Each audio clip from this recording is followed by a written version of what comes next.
Hello and welcome to Immigration with Andrew. I'm Andrew, and in this video, we will be discussing the public charge rule.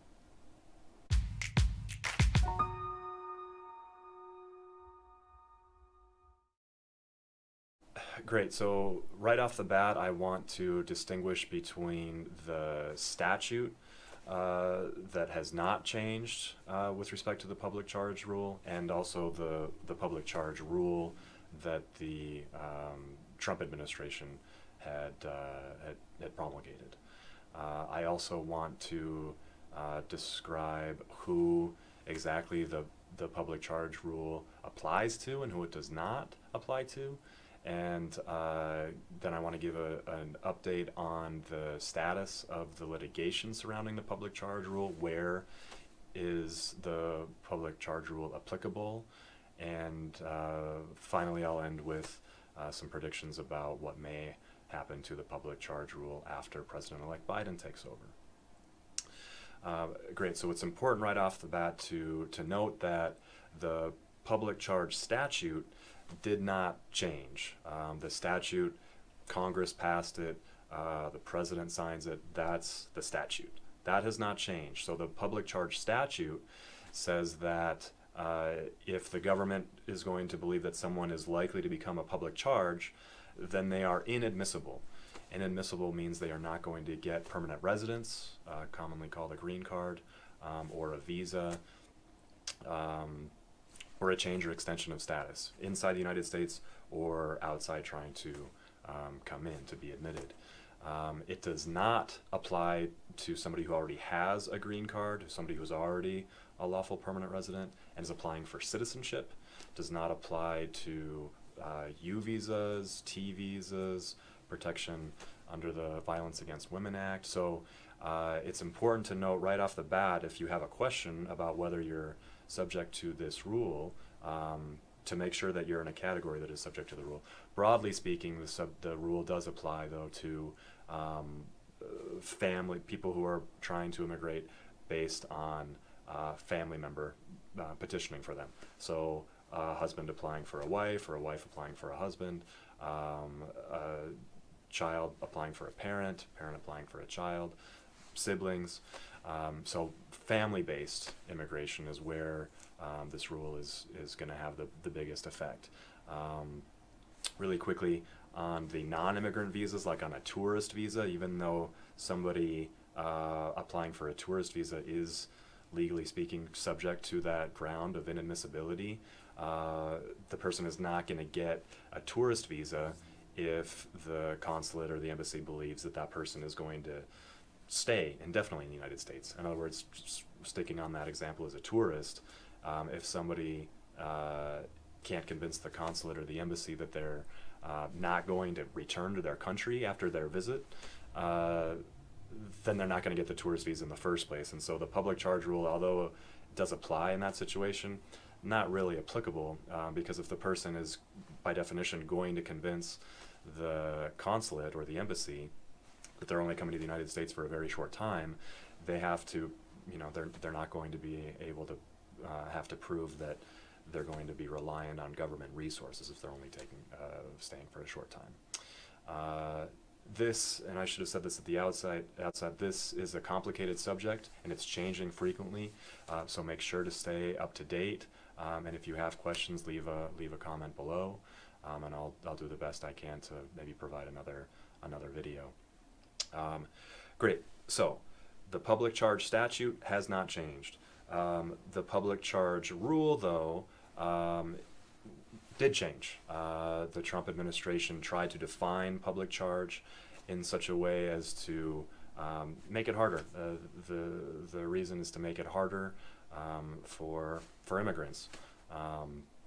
And so there are factors that they are weighing. There are 5 factors provided by the statute, and then interpreted by in this case, by the Trump administration. So I want to go through those 5 factors, just so you can get a better idea of what exactly we're talking about. So first factor is age.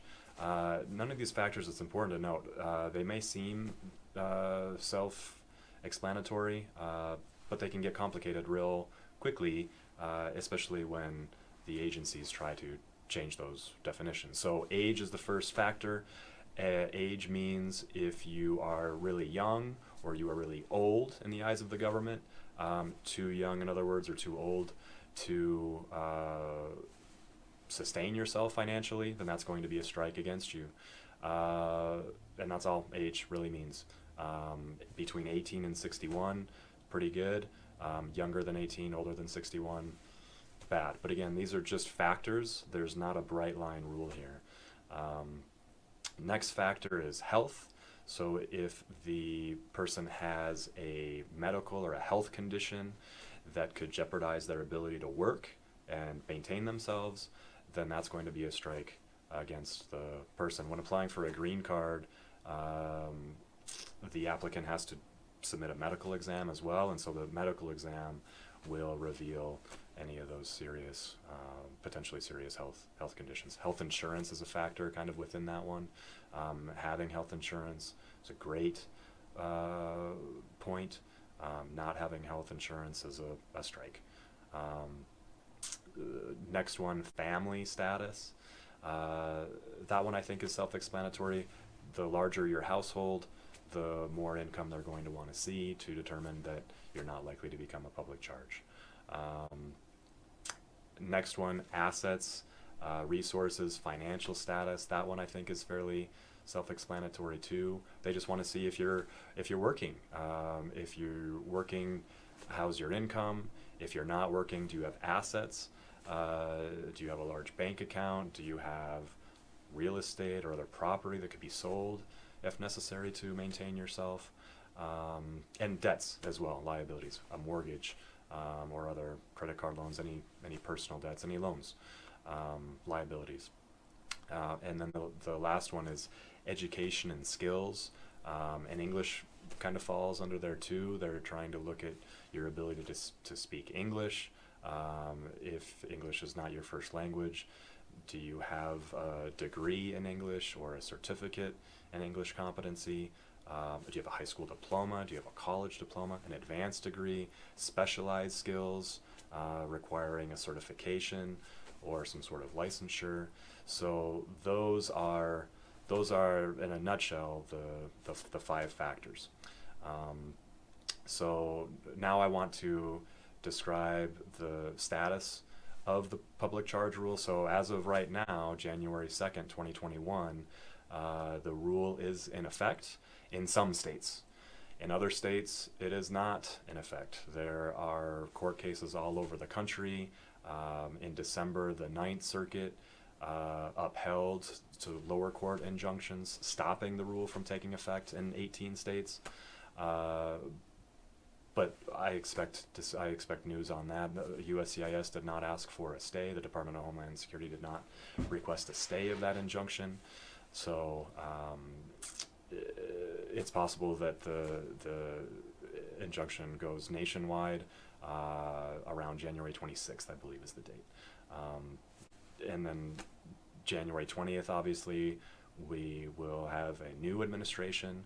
So time will tell how that changes the litigation in the courts, and also whether they rescind the public charge rule. And I expect that to make news if they do, because they're not changing the statute. They can't do that without Congress, but they can just remove the rule as the Trump administration proposed it, making it harder for immigrants. So if they remove the rule, it'll go back to the way things were 3-4 years ago, where whoever's sponsoring the immigrant needs to sign a contract. It's called an affidavit of support. It's a legal contract